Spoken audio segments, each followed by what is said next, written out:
السلام علیکم۔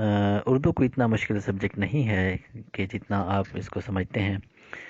اس کو آسان کر کے آپ کے سامنے پیش کرنے والے ہیں اور آپ کے اردو میں سب سے زیادہ مارکس آئیں گے۔ اردو کے حوالے سے سب سے پہلے ہم اصناف سخن اور اصناف نثر کی بات کریں گے۔ اصناف سخن سے مراد اصناف یعنی کہ صنف کی جمع ہے، مطلب قسم، اور سخن سے مراد شاعری ہے یعنی شاعری کی قسمیں، جیسے حمد، نعت، قصیدہ، منقبت، مرثیہ اور مثنوی وغیرہ وغیرہ۔ اسی طرح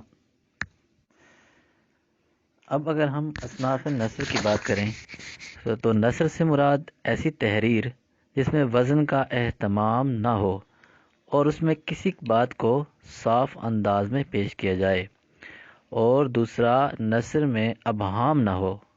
قصہ، کہانی، داستان، ناول اور افسانہ اس کی اہم مثالیں ہیں۔